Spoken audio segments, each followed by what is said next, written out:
আপনারা আমাকে অনেকেই অনেক দিন ধরে রিকোয়েস্ট করেছিলেন আটা দিয়ে গোলাপ জামুন বা পান্তুয়া রেসিপিটা দেখানোর জন্য।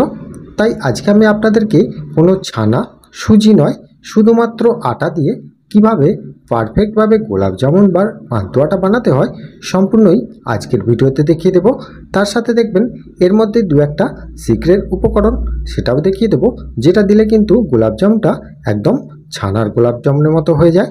তার সাথে দেখাবো কোন পদ্ধতিতে এই গোলাপ জামুন বা পান্তুয়াটা তৈরি করলে ভেতরে সম্পূর্ণভাবে রসটাও ঢুকবে, কোনো আঠিও হবে না, আর গায়ের লেয়ারটাও থাকবে সফট। তো বন্ধুরা, আমি মৃণাল, মিষ্টির কারিগর, আর আপনারা দেখছেন বেঙ্গল সুইট চ্যানেল। তাহলে সবার প্রথমে আটার গোলাপ জামুন বানানোর জন্য আমি এখানে মেজারিং কাপের হাফ কাপের মতো আটা নিয়েছি। আটাটা সাধারণত ওজন করলে 60 গ্রামের মতো হবে। বাড়িতে সাধারণত যে আটা আপনারা রুটি তৈরি করেন সেই আটা নিলেই হবে।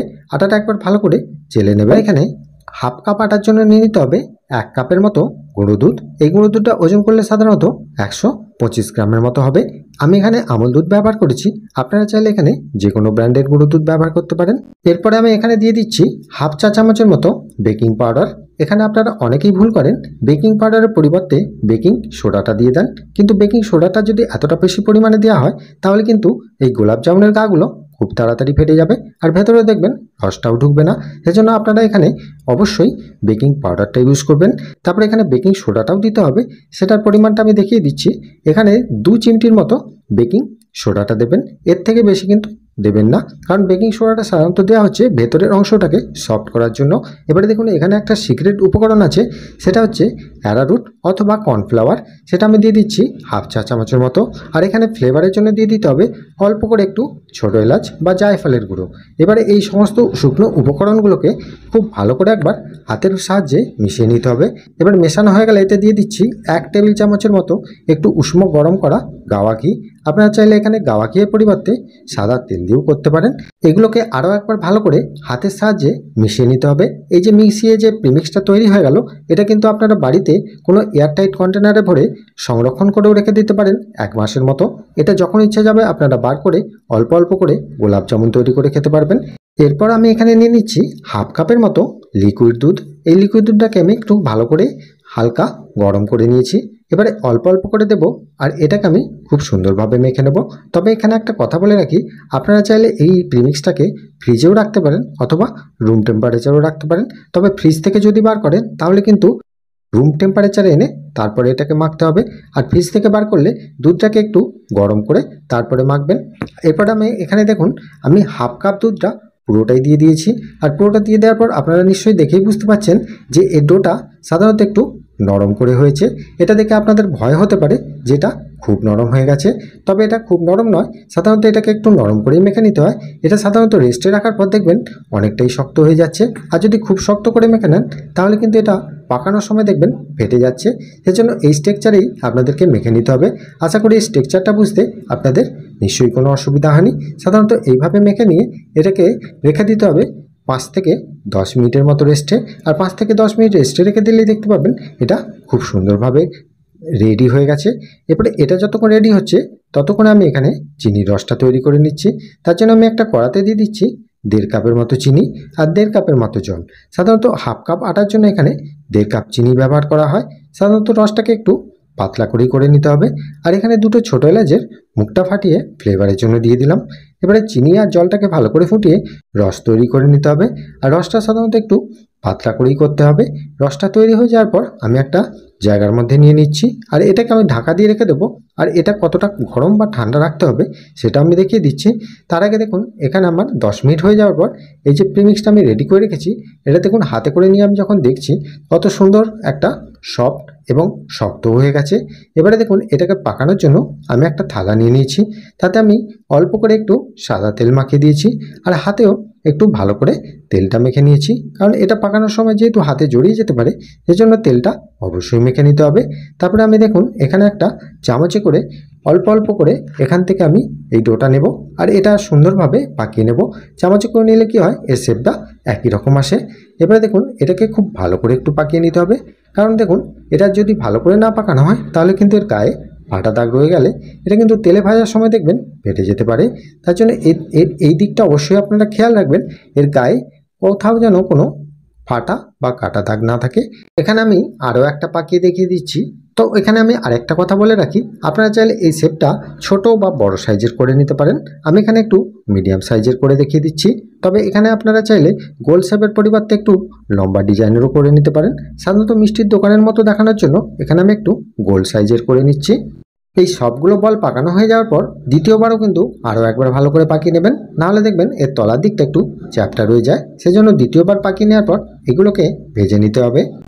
এইগুলোকে ভেজে নেওয়ার জন্য আমি একটা গ্যাসেতে প্যান বসিয়ে প্রথমে প্যানটাকে একটু ভালো করে তাতিয়ে নেব, কারণ তাতিয়ে নিলে কি হয়, এগুলো তলায় খুব সহজে জড়িয়ে যায় না।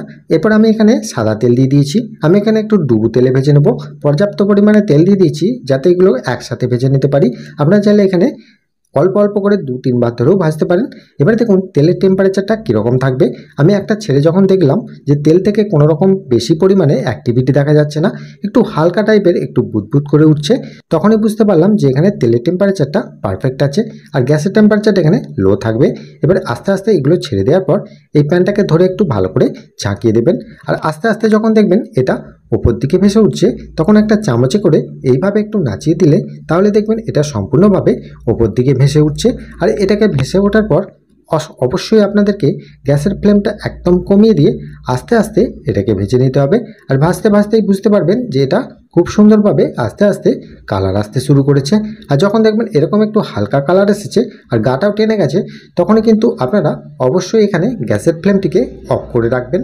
গ্যাসের ফ্লেমটি অফ করে রেখে এইভাবে আবার প্যানটিকে চাপিয়ে দেবেন, দিয়ে আস্তে আস্তে এটাকে 1 থেকে 1.5 মিনিট ধরে নাড়বেন যতক্ষণ না তেলটা সম্পূর্ণভাবে ঠান্ডা হয়ে যায়। সম্পূর্ণভাবে ঠান্ডা হয়ে যাওয়ার পর তারপরেই কিন্তু গ্যাসের ফ্লেমটিকে অন করবেন।